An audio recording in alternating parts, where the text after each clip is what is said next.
जय श्री कृष्णा। आज मैं आपको गरुड़ पुराण का 13वां अध्याय सुना रही हूँ। अशौच काल का निर्णय। अशौच में निषिद्ध कर्म, सपिंडीकरण, श्राद्ध, पिंड मिलन की प्रक्रिया, सयादान, पददान तथा गया श्राद्ध की महिमा।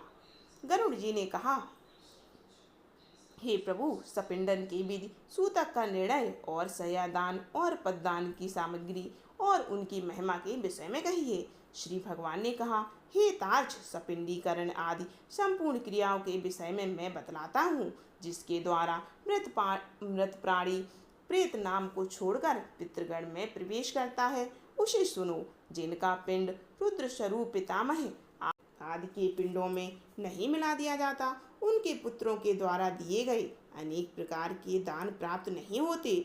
उनका पुत्र भी सदा अशुद्ध रहता है, कभी शुद्ध नहीं होता, क्योंकि सपिंडीकरण के बिना शतक की निवृत्ति अर्थात समाप्ति नहीं होती। इसीलिए पुत्र के द्वारा सूतक के अंत में सपिंडन किया जाना चाहिए।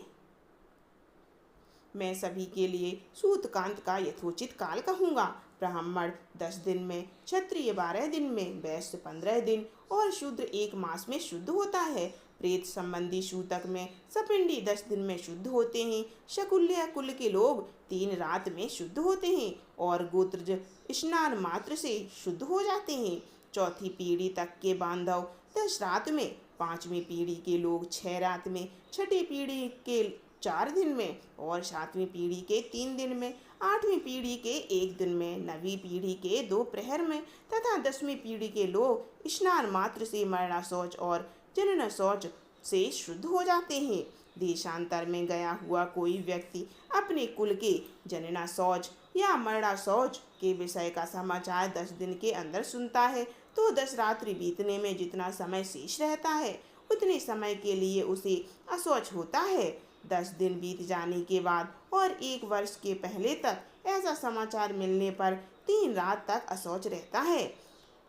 संवत्सर अर्थात 1 वर्ष बीत जाने पर समाचार मिले तो स्नान मात्र से शुद्धि हो जाती है। मरणा शौच के आदि के 2 भागों के बीतने के पूर्व अर्थात 6 दिन तक यदि कोई दूसरा अशौच आ पड़े तो आगे अशौच की निवृत्ति के साथ ही दूसरे अशौच की भी निवृत्ति अर्थात शुद्ध हो जाती है। किसी बालक की दांत निकलने से पूर्व मृत्यु होने पर यज्ञ अर्थात उसके अंतिम संस्कार के बाद स्नान करने पर, चूड़ाकरण अर्थात मुंडन हो जाने पर 1 रात, व्रत बंद होने पर 3 रात और व्रतबंध के पश्चात मृत्यु होने पर 10 रात का अशौच होता है।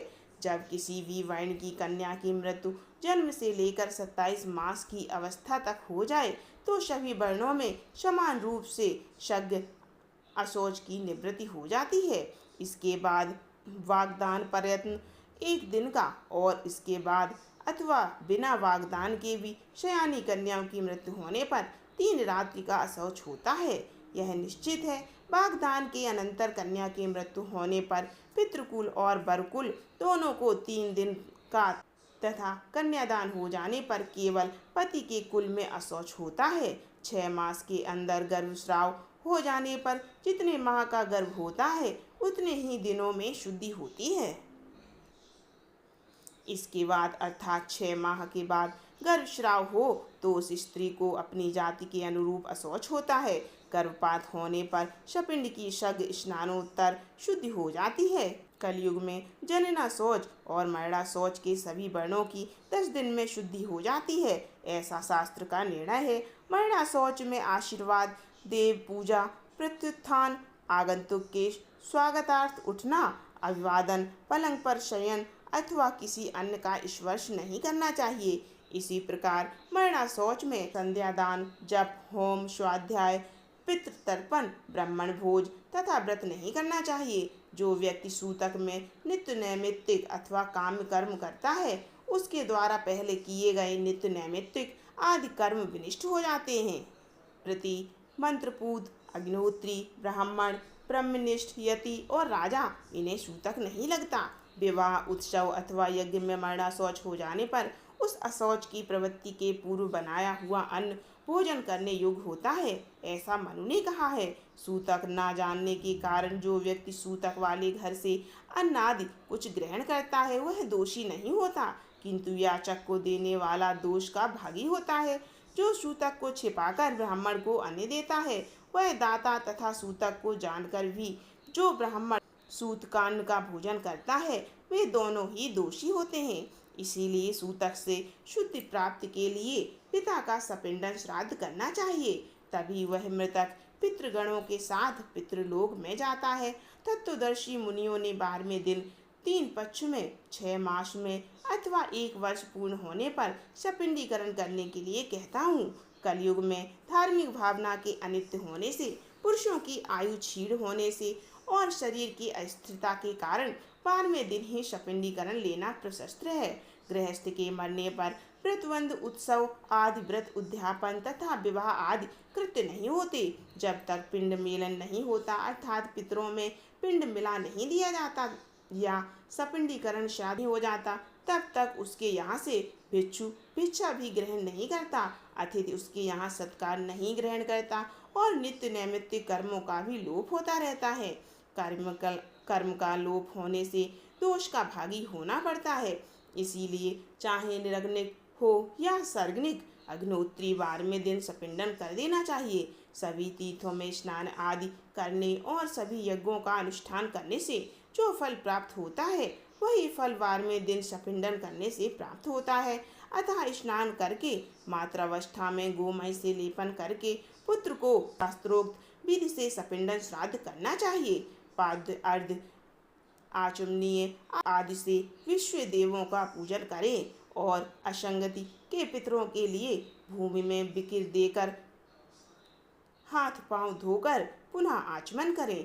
तब वसु, रुद्र और आदित्य स्वरूप पितामह तथा प्रतिपितामह को क्रमशः एक एक अर्थात 3 पिंड प्रदान करें और चौथा पिंड मृतक को प्रदान करें। चंदन, तुलसी पत्र, धूप, दीप, सुंदर भोजन, तांबूल, सुंदर वस्त्र तथा दक्षिणा आदि से पूजन करें। तदंतर सुवर्ण की शलाका से प्रेत के पिंड को 3 भागों में विभक्त करें।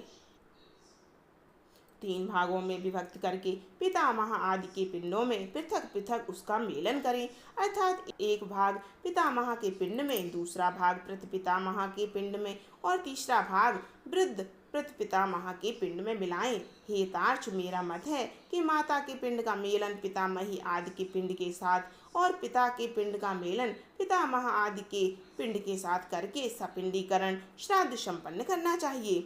जिसके पिता की मृत्यु हो गई हो और पितामह जीवित हो, उसे प्रपितामहादि पूर्व पुरुषों को 3 पिंड प्रदान करना चाहिए और पितृपिंड को 3 भागों में विभक्त करके प्रपितामह आदि उन्हीं के साथ मिलन करे। माता की मृत्यु हो जाने पर पितामही जीवित हो तो माता के सपिंडन श्राद्ध में भी पितृ सपिंडन की भांति प्रपितामही आदि में मातृपिंड का मिलन करना चाहिए, अथवा पितृपिंड को मेरे पिंड विष्णु जी के में और मातृपिंड को लक्ष्मी जी पिंड में मिलाएं। पुत्रहीन स्त्री का सपिंडन आदि श्राद्ध उसके पति को करना चाहिए और उसका सपिंडीकरण उसकी सास आदि के साथ होना चाहिए। एक मतानुसार विधवा स्त्री का सपिंडीकरण पति, ससुर और वृद्ध ससुर के साथ करना चाहिए। हे तार्क्ष, यह मेरा मत नहीं है। विधवा स्त्री का सपिंडन पति के साथ होने योग्य है। हे काश्यप, यदि पति और पत्नी एक ही चिता पर आरूढ़ हुए हैं तो तृण को बीच में रखकर शव शुरादि के पिंड के साथ स्त्री के पिंड का मिलन करना चाहिए। एक चिता पर माता पिता का दाह संस्कार किए जाने पर एक ही पुत्र पहले पिता के उद्देश्य से पिंडदान करके स्नान करे, तदंतर अपनी सती माता का पिंडदान करके पुनः स्नान करे। यदि 10 दिन के अंतर्गत किसी सती ने अग्नि प्रवेश किया है तो उसका शय्यादान और सपिंडन आदि कृत्य उसी दिन करना चाहिए जिस दिन पति का किया जाए। हे गरुण, सपिंडीकरण करने के अनंतर पितरों का तर्पण करें और इस क्रिया में वेद मंत्रों से समन्वित स्वदाकार का उच्चारण करें। इसके पश्चात अतिथि को भोजन कराएं और हंतकार प्रदान करें। ऐसा करने से पितर, मुनिगण, देवता तथा दानव तृप्त होते हैं। भिक्षा 1 ग्रास के बराबर होती है, पुष्कल 4 ग्रास के बराबर होता है और 4 पुष्कलों 16 ग्रास का एक हंतकार होता है। सपिंडीकरण में ब्राह्मणों के चरणों की पूजा चंदन अक्षत से करनी चाहिए और पितरों की आय तृप्ति के लिए ब्राह्मण को दान देना चाहिए। वर्ष भर जीविका का निर्वाह करने योग्य घृत, अन्न, सुवर्ण, रजत, सुंदर गौ, अश्व, गज, रथ और भूमिका आचार्य को देना चाहिए। इसके बाद स्वास्थ्य वाचन पूर्वक मंत्रों से कुमकुम, अक्षत और नैवेद्य आदि के द्वारा ग्रहों, देवी और विनायक की पूजा करनी चाहिए। इसके बाद आचार्य मंत्रोच्चारण करते हुए यजमान का अभिषेक करें और हाथ में रक्षा सूत्र बांधकर मंत्र से पवित्र अक्षत प्रदान करें।